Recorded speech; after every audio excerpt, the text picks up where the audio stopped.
निर्देशनामा जारी। संबलपुर रेलमंडल में आज और आसंताकालिठारु प्राय 10 रु अधिक ट्रेन बातिल एवं राज्य में प्रबल ग्रीष्म प्रवाह जारी। 35 डिग्री उपरे 11टी सहर। पुलिस महानिर्देशक अरुण कुमार षडंगी आज मालकानगिरी जिला गस्त करी माओ गतिविधि सह निर्वाचन प्रस्तुति कार्यर समीक्षा करिसेंति। पुलिस महानिर्देशक श्री षडंगी प्रथमे मालकानगिरी जिलार स्वाभिमान अंचलर गोरा सेतु बीएसएफ कैंप गस्त करी माओवादी गतिविधि और यार मुकाबिला सह आगामी साधारण निर्वाचन प्रस्तुति सहित कोम्बिंग ऑपरेशन नहीं बीएसएफ और एसओजी जवान सहित आलोचना करथिले। परे मालकानगिरी जिला पुलिस कार्यालय ठारे मालकानगिरी कोरापुट नवरंगपुर और रायगड़ा जिलार आरक्षी अधीक्षक मानक सह माओ स्थितिर समीक्षा करथिले। आगामी निर्वाचन किभली निरपेक्ष मुक्त और अबाध हेब से संपर्क में आलोचना करा जायतिला। आरक्षी अधीक्षक माने समानकर प्रस्तुति संपर्क में पुलिस महानिर्देशकों को अवगत कराइतिले। एथिसह केते फोर्सर आवश्यकता रहिछि और किभली ऑपरेशन करा जिवो से संपर्क में विस्तृत आलोचना करा जायतिला। वर्तमान माओवादी कमिटी द्वारा माओवादी मानक छत्तीसगढ़ राज्य को स्थानांतरित करा जायछि। एही परिस्थिति में मालकानगिरी जिले में माओवादी उपस्थिति नाही, तेणु मालकानगिरी जिले में कौनसी प्रकार माओ कार्यकलाप देखा जाई नाही बोली पुलिस महानिर्देशक श्री षडंगी प्रकाश करिसेंति। किंतु मालकानगिरी जिला पड़ोशी छत्तीसगढ़ राज्यर सुकुमा जिले में आसंता एप्रिल 19 तारिख में साधारण निर्वाचन थिबा बेले मालकानगिरी जिले में मे 13 तारिख में निर्वाचन अछि। तेणु यही समय मध्य माओवादी माने ओडिशा को आसिबाकू प्रचेष्टा करि पारंती। तेणु माओवादी को प्रतिहत करने यह ऑपरेशन जारी रखाजिबो बोली से कहिसेंति।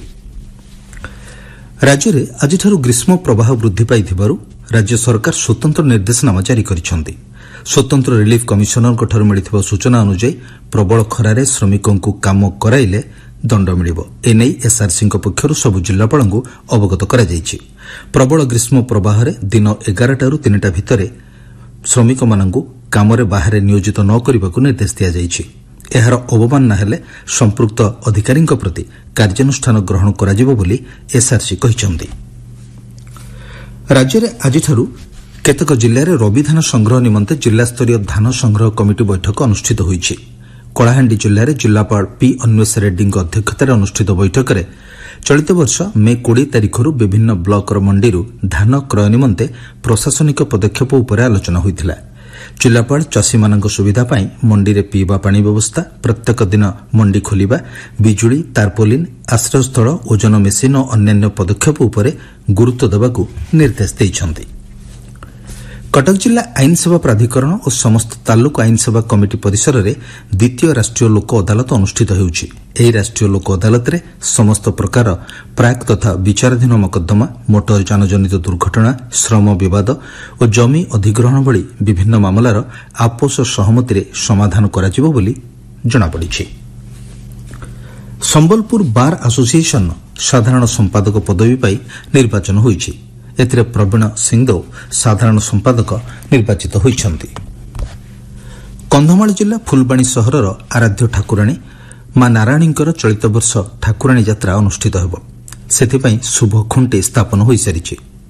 राजाराजुड़ा समय पालन हेउथिबा प्रथा और परंपरा अनुसार प्रथमे पेंजीसाही नवीन कहरंकर बाड़ीरू एक बाउंश खुंटी छेदन होई पूजा होइथाय और परे सहर परिक्रमा होइथाय। श्रीराम मंदिर यात्रा पड़िया एहाकू स्थापन करा जायछि। आसंता मे मास 10 तारिखर यात्रा आरंभ होई 1 मास व्यापी यह यात्रा अनुष्ठित हेब।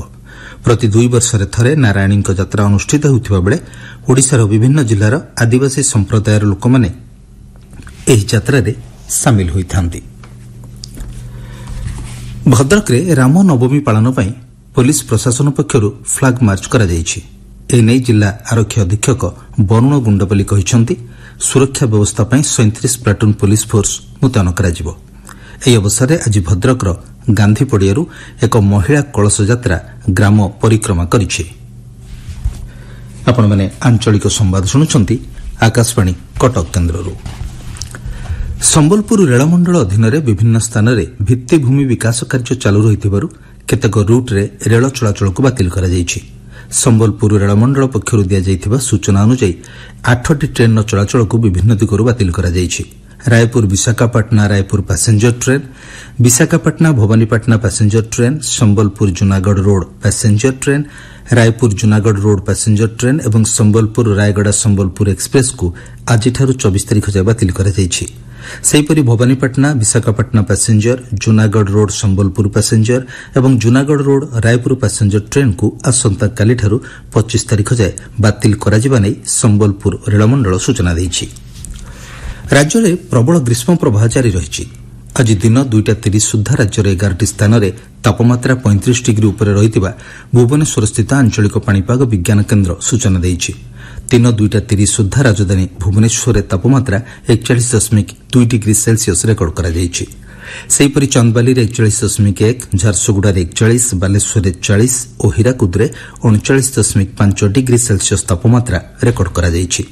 राज्य में ग्रीष्म प्रवाहर स्थिति नहीं आमे भुवनेश्वर आंचलिक पाणीपाग विज्ञान केन्द्र विशेषज्ञ उमाशंकर दास को पचारिथिलु। से कहिसंदी आज जो भली भाबरे किछि दिनर अंतରରେ पुणी तापमात्रा वृद्धि पाइछि एवं जहां हम पाखरे सूचना अछि भुवनेश्वर तापमात्रा 40 टपिछि एवं ओडिसार विभिन्न स्थान रे मध्ये तापमात्रा वृद्धि पाइछि एवं जहां कुहा जाउछि किछि दिन धरि लागि रहिबो।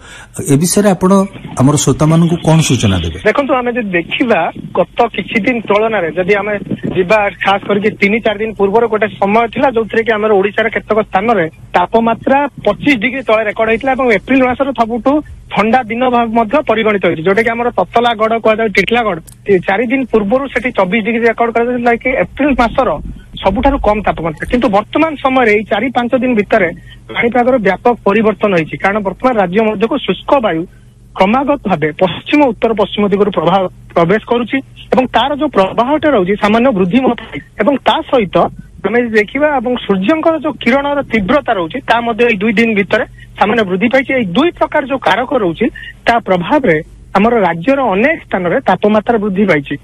आज खास करके जोटा भुवनेश्वर 41.2 डिग्री सेल्सियस रेकर्ड करा सहित आम देखा बालेश्वर है सहित चांदवाली उपकूलवर्ती अंचल अनेक स्थान में आमर 40 डिग्री तापमात्रा अतिक्रम कर केवल तापमात्रा नुहे आर्द्रतार परिमाण जो देखा दिन तमाम आमर 40 ରୁ 50% मध्य जो जलीय बाष्पर मात्रा वायुमंडल रोचे उभय तापमात्रा आर्द्रता रहिले यह अस्वाभाविक स्थिति सृष्टि करे कारण गुळुगुळी प्रभाव रे आपनकर साधारणतः देखा जायते कि डिहाइड्रेशन मध्य हबार संभावना रहता है। सर एटा को जोटा हमें कहूचे एल निनो रो प्रभाव देखंतु एल निनो रो प्रभाव आपनकर स्थानीय भाव निर्दिष्ट भाव रे एल निनो रे देखिबा ऑन एवरेज गरम ऋतु रे स्वाभाविक थारु अधिक गरम हबो कि कम गरम हबो तार प्रभाव रे आपण कहि परिबे कि एल निनो रो प्रभाव रहे किंतु निर्दिष्ट भाव रे एप्रिल मासरे जदि ए जो 2-3 दिन मध्य जो तापमात्रा प्रभाव वृद्धि होउची ताको एल निनो पई दायी करि परिबेनी। सर एई परिस्थिति रे वर्तमान केते दिन पर्यंत लागि रहइबो? हमर जो पूर्वानुमान रहिछि आगामी 5 दिन पर्यंत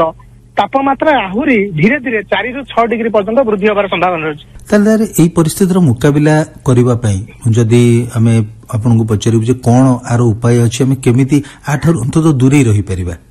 देखो निर्दिष्ट भाव में आम देखा तापमात्रा जो दिन में वृद्धि घटुची तार सबुठारु पीक फेज होउची गोटे हूँ दिन 11 ରୁ दिन 3ଟା मध्य समय तापमात्रा वृद्धि सर्वाधिक थाए तार आउ गोटे प्रभाव होउची जेतेबेले एई जो दिन 11 ରୁ दिन 3ଟା मध्य आर्द्रतार मात्रा सर्वाधिक थाए तेरे जो पीक फेज रे साधारण जो जनता रोचंदी से सीधा सड़क खरा ठारू दूरे जाइबा आम तरफ सूचना जारी कराइछि एवं संवेदनशील व्यक्ति जमी देखा आम छोट पिला हेले वयस्क व्यक्ति ता सहित रोगाक्रांत लोक मैंने रोचंती एवं गर्भवती महिला एवं साधारण महिला कारण यही तापमात्रा संस्पर्श यदि एमाने सीधा सड़क आसुचंती एमाने स्वास्थ्यगत व्यक्तिक्रम देखिबार संभावना रोचे एमाने एटा अस्वाभाविक पाणीपाग स्थिति रोचे ता सहित साधारण लोक मैंने जो मैंने दिन समय जो कठिन कार्य से निवृत्त रही आम तरफ सूचना जारी गृहपालित पशु एवं पक्षी एमानंको छाई एवं ठंडा स्थान में सुरक्षित रखा सूचना जारी कर पर्याप्त पानी व्यवस्था करने आम तरफ सूचना जारी कर बहुत बहुत धन्यवाद सर थैंक यू। आपण माने शुणुथिले भुवनेश्वर आंचलिक पाणीपाग विज्ञान केन्द्र विशेषज्ञ उमाशंकर दास को। मुख्य संवाद पुणी थारे माओ गतिविधि सह निर्वाचन प्रस्तुति कार्यर समीक्षा कले पुलिस महानिर्देशक। ग्रीष्म प्रवाह दृष्टि स्वतंत्र रिलीफ कमिशनर निर्देशनामा जारी। संबलपुर रेलमंडल में आज और आसंता काली प्राय 10 ରୁ अधिक ट्रेन बातिल एवं राज्य में प्रबल ग्रीष्म प्रवाह जारी 35 डिग्री उपर 11ଟି सहर। आंचलिक संवाद आज शेष है।